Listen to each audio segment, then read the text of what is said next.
Hello learners, welcome to Unfold You, your favorite digital learning platform. This is Anju Sharma, your chemistry mentor. और आज हम करेंगे water pollution के बारे में. क्या होता है water pollution? The contamination of water bye foreign materials which make it harmful for the health of human beings, animals and plants or aquatic life and make it unfit for domestic, industrial or agriculture uses. Sources of water pollution are domestic sewage, industrial wastes, agricultural discharges, sediments, radioactive pollutants and thermal pollutants. Oil की spilling से भी water, आपने काफ़ी accidents के बारे में भी सुना होगा. जो शिप लेके आती है, कार्गोज होते हैं उसमें, तो वो ऑयल अगर स्पिल हो जाए एक्वेटिक लाइफ भी बहुत हार्मफुल उसके लिए प्रूव होती है. टाइप्स ऑफ वाटर पॉल्यूशन में you have pathogens, organic wastes. Pathogens जो हैं वो डिजीज कॉजिंग ऑर्गेनिजम्स होते हैं और ऑर्गेनिक वेस्ट्स जो है वो जैसे सड़ी गली सब्जी वगैरह वो होती है. केमिकल पॉल्यूटेंट्स आपने देखे होंगे, जो भी इंडस्ट्रियल इफ्लुएंट्स वगैरह हैं या केमिकल इंडस्ट्रीज हैं, उनका जो वेस्ट प्रोडक्ट्स होते हैं that causes chemical pollution. Dissolved oxygen, her water में ऑक्सीजन प्रेजेंट होती है. जो भी वाटर बॉडीज हैं सब में ऑक्सीजन प्रेजेंट होती है in the form of dissolved oxygen, जिसकी वजह से एक्वेटिक लाइफ उसमें सर्वाइव कर पाती है. अब उसमें कुछ ऐसा बैक्टीरिया होता है जिसकी वजह से जो प्लांट ग्रोथ उसमें हो रखी है उसमें उसको डिकम्पोज करने के लिए ऑक्सीजन यूज़ होती है. अब जितना ज़्यादा प्लांट ग्रोथ उसमें होगी उतनी ज़्यादा ऑक्सीजन चाहिए होगी उसको डिकम्पोज करने के लिए, जिसको कहा जाता है बायोलॉजिकल ऑक्सीजन डिमांड.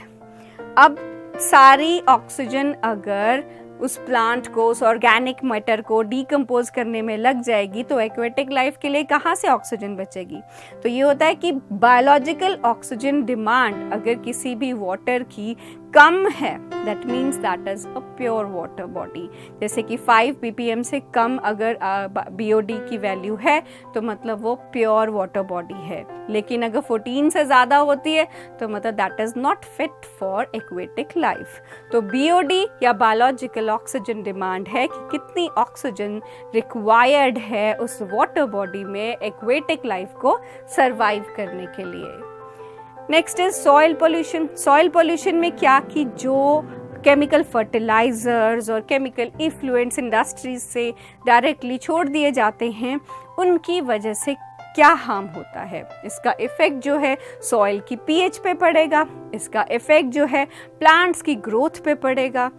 काफ़ी केमिकल सब्सटेंसेस जो कि नॉन बायोडिग्रेडेबल हैं वो प्लांट की लाइफ साइकिल का पार्ट बन जाते हैं और इन्हीं प्लांट्स को जब ह्यूमन बींग्स कंज्यूम करते हैं तो वो ह्यूमन बींग्स में भी अक्यूमुलेट होना शुरू हो जाते हैं.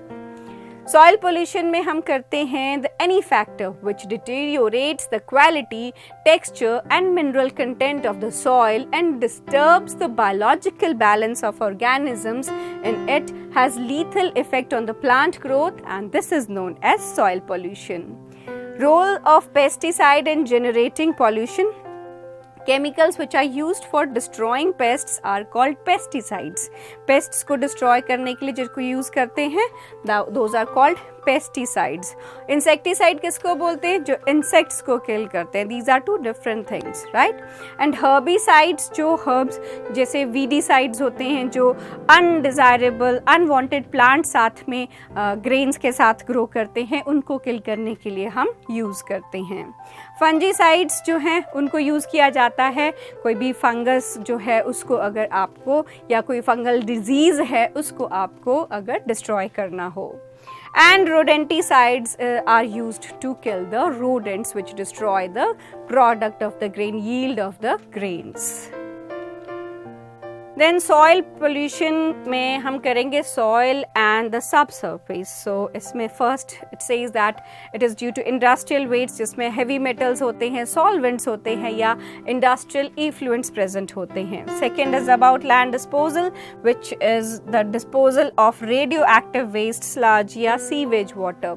Third is about irrigation which is जिसमें सलाइन वाटर है या ट्रीटेड वेस्ट वाटर होगा। सी एंड सरफेस वाटर में you have salt intrusion, dissolved chemical pollutants and C salt spray. और डोमेस्टिक और म्यूनिसिपल में यू हैव सर्फेक्टेंट्स, जो डिटर्जेंट्स होता है, आपने बेंगलुरु लेक के बारे में भी सुना होगा। देन फार्मास्यूटिकल, जो भी केमिकल इंडस्ट्रीज के इफ्लुएंस डायरेक्टली डाल दिए जाते हैं, फॉस्फेट्स एंड सॉल्ट्स। और एटमॉस्फेयर से एसिड रेन या कंटेमिनेटेड डस्ट जो है वो कंट्रीब्यूट करती है।